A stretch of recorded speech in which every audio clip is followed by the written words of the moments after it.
Hello, everybody. Shavua Tov. I'm so excited that we're back with Hasidut. The last 2 weeks, Passover holidays, have been on Saturday night, so we haven't seen each other. How are you doing?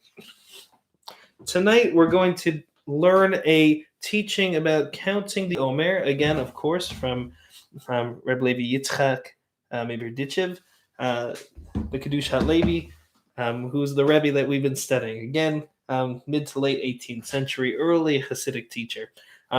Tonight we're going to learn a short teaching on the Sfirat Omer, on counting the Omer. And then I'm going to share 5 lessons from it. I know it sounds like a lot, but they're all connected. Shalom Ir Karmi and Shalom Bruno. So let's learn the whole text through. It's pretty short. And then I want to go back and tell you some important lessons, I think, that comes from it. Let's jump into it. Shavua Tov, Marvin. I'm glad you're here with us tonight. Okay, counting the Omer. This is a mitzvah that we're doing, and we started it the second night of Passover, and we count 49 days, and on the 50th day, we celebrate Shavuot. And these 50 days, these 7 weeks, are the connection between Passover and Shavuot. It's the connection between getting out of Egypt and going to Mount Sinai and receiving the Torah. So with that background, we'll jump into it. Nireh Levaer, he says, the Kedushat Levi, let me come to explain. Mipnei ma al kol ha-mitzvot mitaryag mitzvot mevarchim shehechianu. Why is it that with all the other mitzvot, when they come up for the first time in the season, we say shehechianu? But we don't say shehechianu on counting the Omer. This is a good question. When mitzvot come up in the year, the first time we do them in their season, we say shehechianu. You might have noticed when we shake a lulav, the first time we shake the lulav, we say shehechianu. The first night of Passover, the first night of Sukkot, the first night of Shavuot, we say shehechianu. The first night we sit in the sukkah, we say shehechianu. We say shehechianu when we do mitzvot for the first time in the year, but the Omer is also a seasonal mitzvah. We only do it this time of year, but we don't say shehechianu. So he says, why is it? Dehine ita bekitzvei ha'arizal. He says, well, look to the texts of the Ari. He's one of the most important Kabbalistic figures. He says, we'll look to a text of the Ari on this verse, on Exodus chapter 3, verse 12. And it says, Ta'avdun et ha'Elohim al ha'har hazeh. The full verse is, and God said, I will be with you. That shall be your sign, that it was I who sent you. And when you have freed the people from Egypt, you shall worship God at this mountain. When you have freed the people from Egypt, Ta'avdun et Elohim al ha'har hazeh. That's the verse that he says to look to. See what the Ari says on that verse. And he says, Dihine yadua. Before he gives the explanation, he'll say this. It's known, Keshehayu Yisrael b'Mitzrayim.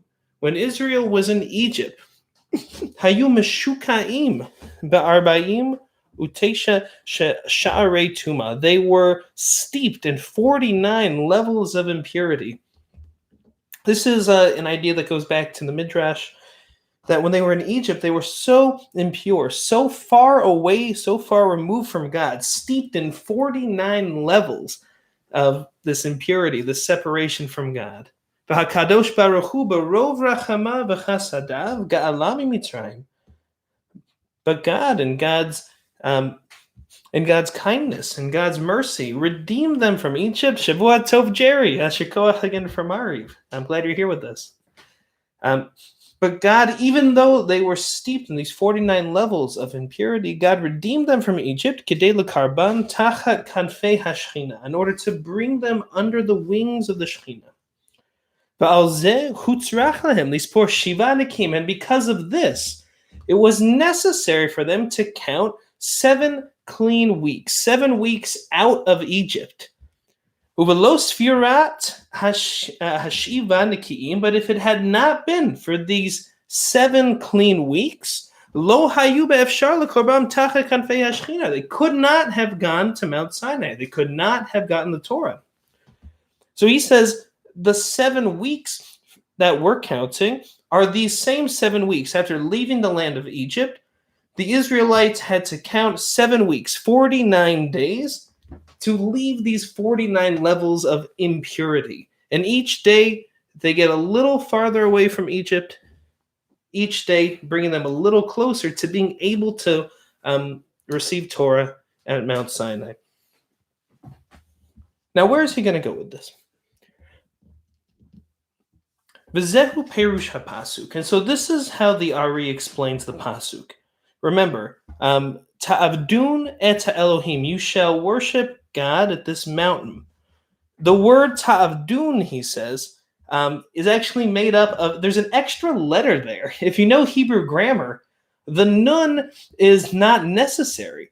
To say you shall worship, you can just have ta'avdu, you shall worship. But in the Torah, you have ta'avdun with a nun. And the Ari says that you actually separate the word ta'avdu and then nun. And he says nun is 50 in Gematria. So what do we mean by ta'avdun? Says the Ari, you shall serve God 50 at this mountain. That is to say, you shall separate 50 days that you have as prep to separate yourselves from the impurity of the land of Egypt, from the identity as slaves in the land of Egypt. For 50 days, you shall wait until you're ready to come close to God and receive Torah at Mount Sinai. Benimtza. And so the Kedusha Levi will end his comment. He says, Shehayu mitzapim tamid, that the Israelites were constantly looking out. Matai ta'avor hamispar, when will this count end? V'sheyagia hakeruv, and when will we be able to come close to God at Mount Sinai? V'tamid haya ratzonam lechalot yemei hasfira, and every moment they wanted to end that count. They did not. They were done. They just wanted to get close to God at Mount Sinai. They didn't want to have to wait. So every day they just said, when is this going to be over? And if it was possible to finish that whole count in one moment, and immediately draw close to God, it would have been wonderful for them. And so this is the reason. It's because of this that we don't say shehechianu, because the genesis of this mitzvah was one of dread. It's not, we say shehechianu mitzvot that have joy in them, inherent joy, but the mitzvah of counting the Omer goes back to this frustration that the Israelites had when they had to wait for 50 days, these 7 weeks, and on the 50th day to receive the Torah. And they did not want to wait. They wanted it to just be over. So that's the end of the teaching. And here are a few important lessons I think we can extract from this. The first is the idea of emulating our ancestors. And there's two different sides of a coin here. The first is the Kedusha Levi imagines that the Israelites have such a deep, heartfelt desire to get close to God. If they could do it now, they would. And I don't know about you, but I've had maybe a handful of really deeply moving spiritual experiences in my life, looking out over a mountain range, holding my son for the first time, and my daughter for the first time, standing under the chuppah. There are a handful of others, but there's not many. And those moments of connection with God, connection with the universe, connection with community and friends, they're very rare. And the Israelites knew that it was coming. They knew that leaving Egypt, they were on their way to Mount Sinai, and they were going to have this connection with God, and they wanted it now. And the first lesson we get from this is it is worth emulating that desire of our ancestors. It's okay to want to connect with God in that way, to connect with your soul, to connect with the universe, however you define it. And it's okay to say, I want this now. The second thing is that it takes preparation. It takes time in order for that to happen, and it takes work. The Omer represents that. The Israelites had to wait and prepare themselves in order to get that kind of connection. And I think for us, when we say things like, let's connect with God, I want to connect with the universe, I want to connect with my soul, it also takes prep. I think it looks different for each person. There are 49 days that the Israelites had to wait. I wonder, what are 49 things? It's a long list, right? What are 49 ways that you could prepare if you knew you were going to meet God in 7 weeks?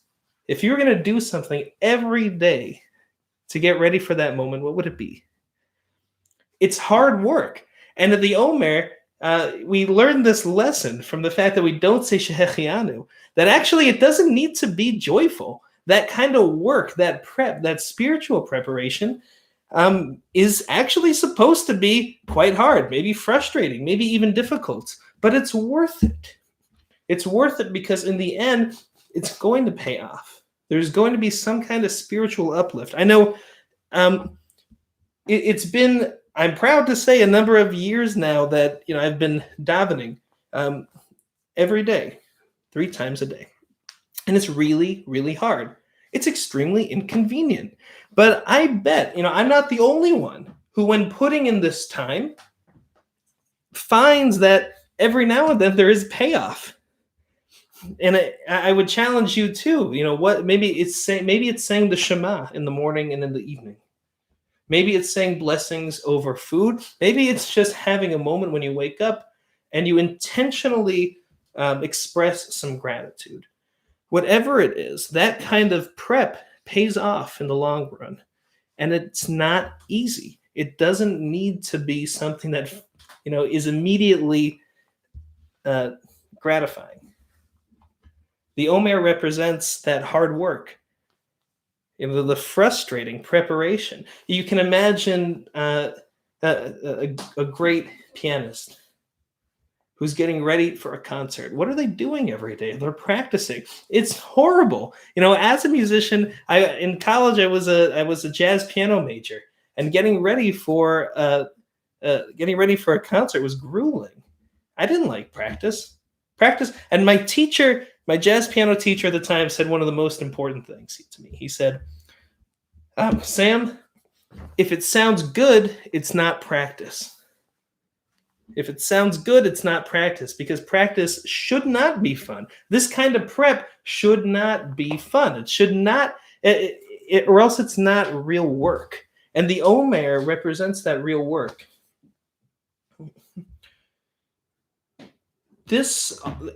Another lesson we get from this story is one about God's grace. And what do I mean by that? In the story, he reminds us that God took the Israelites out of Egypt. Marvin, I'll answer your question in a second. In the Torah, God takes the Israelites out of Egypt, even though they're not clean enough to actually receive the Torah. And I think for us, it's also permission to pray, to connect with God, to connect with our soul, to connect with the universe, even though we're not ready. I do believe that prep helps us in this kind of connection. But when we're praying, at the end of the Amidah, when you're saying your own prayers to God, if you're walking around and you're practicing Hitbodedut, which is having these personal conversations with God, it's okay to ask God, say, God, I feel really disconnected right now. And I want to come closer to you. And even if you're not ready, we have a story of God reaching down and taking out the Israelites even when they weren't ready.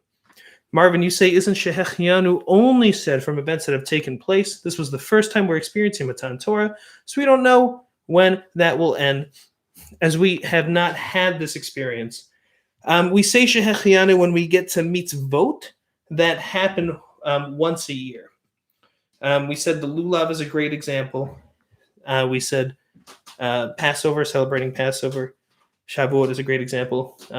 Sitting in a sukkah. When we get to mitzvot that we do only one time a year, or when we do them for the first time, like the sukkah, we're sitting in it for 8 days. But when we sit in it for the first time, we say Shehechianu, because it's the first time we're doing the mitzvah that year. But the Omer, it's also a mitzvah that we do at a particular time. And we don't say Shehechianu, not for the first time, not for any of it. So that's the question here. Why don't we say Shehechianu for counting the Omer, even though it falls into the category of a mitzvah that takes place at a particular time, every year at a fixed time? And even though we come back to it each year, like we do the lulav, like we do sukkah, we don't say Shehechianu. I think the last thing I want to mention on this is it just reminds me so much of quarantine. And I know we're sick of talking about quarantine now being beyond a year past this, but we have this sense that, when we're waiting for quarantine to end, how are we doing it? If you're at home, likely you are counting down the days. Today I have 10 days left. Today I have 9 days left.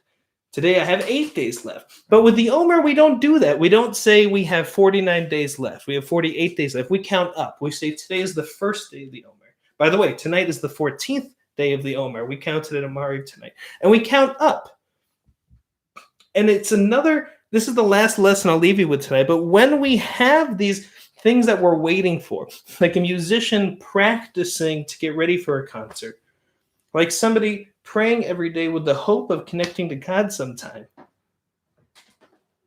When we do that, we want to do it from a place of counting up, not a place of counting down. I'm getting ready today's the first day where I am getting ready because I see my goal in the future.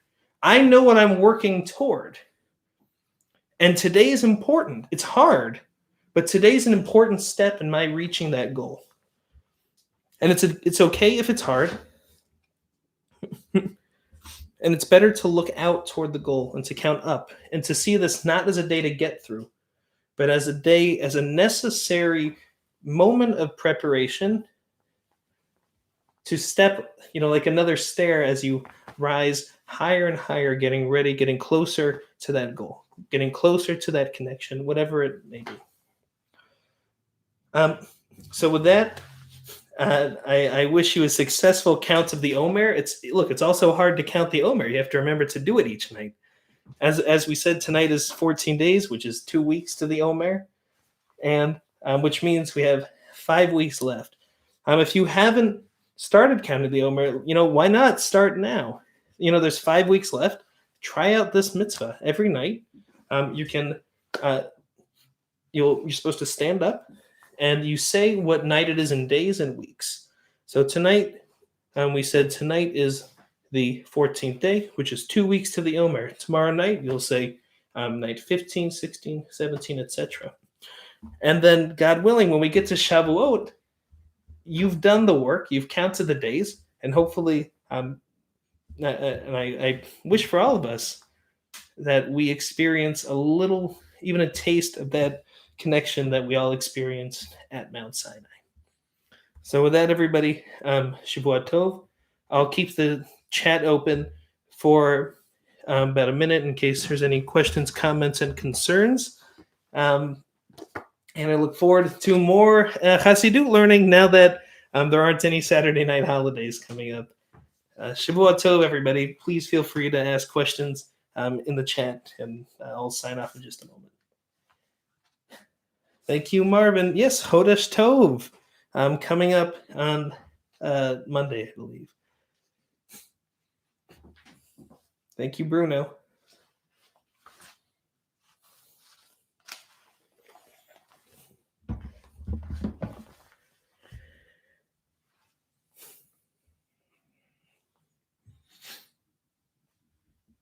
All right, everybody.